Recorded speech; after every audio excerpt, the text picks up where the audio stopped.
अस्ति मैले फेसबुकमा लेखे जस्तै अब कर्णालीका सुइना हाममा सुइना भने जस्तै तपाईहरुको त्यो सपना बोकेर जान पाऊँ र त्यो सपना बोक्ने सुरुवात आज हामीले बाचापत्रबाट गरेको छौं, कर्णालीबाट घोषणा गरेको छौं। आज उपरान्तबाट त्यो सबै तपाईका सपना हाम्रा सपना हुनेछन्। ती सपना बोकेर यहाँबाट जान पाऊँ। कर्णाली यो देशको सबैभन्दा ठुलो ताल, राणा ताल, राजा महेन्द्रले भन्नुभयो जस्तो स्वर्गकी अप्सरा भएको ठाउँमा आउन पाउँदा धेरै खुसी लागेको छ।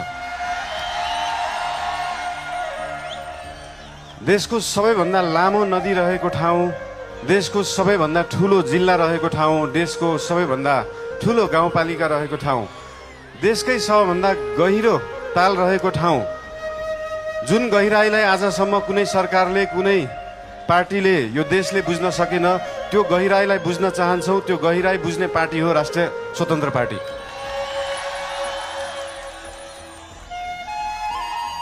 आजको दिनमा डोल्पाको सुन जस्तो मानिने यार्सा गुम्बा विश्वभरि पुग्न सक्छ, तर कर्णालीको स्याउ र मार्सी चामल त्यही चितवन र झापा पुग्न सक्दैन।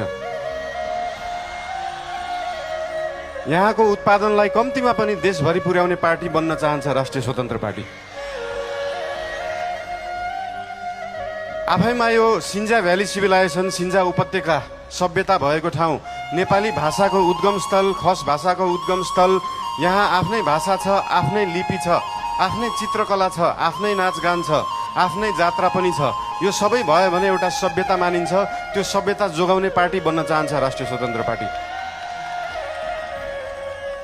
जसरी काठमाडौँ महानगरपालिकामा हाम्रो नेवा सभ्यताको नाचगान, त्यहाँको लिपि, त्यहाँको बाजागाजा, त्यहाँका मूर्त अमूर्त सम्पदालाई हामीले जोगाएर राखेका छौं, त्यसरी नै यहाँ कर्णालीको सभ्यतालाई हामी जोगाएर राख्न चाहन्छौं र त्यो जोगाउने पार्टी हो राष्ट्रिय स्वतन्त्र पार्टी। देशमा अझै पनि भोकमरी छ, अझै पनि 4 वर्ष मुनिका बालबालिकाहरूको मृत्युदर एकदमै बढ्दो छ, महिलाहरूको, आमाहरूको मृत्युदर बढ्दो छ। त्यो कर्णालीमा छ र त्यो कर्णालीको पीडालाई, गरिबीलाई, त्यो दुःखलाई बेच्ने नेता धेरै आए, त्यो गरिबीलाई बुझ्ने नेता धेरै आएका छैनन्। अहिलेसम्म कोही आएको छैन। त्यो बुझ्ने नेताहरू बन्न चाहन्छ राष्ट्रिय स्वतन्त्र पार्टीका नेताहरू।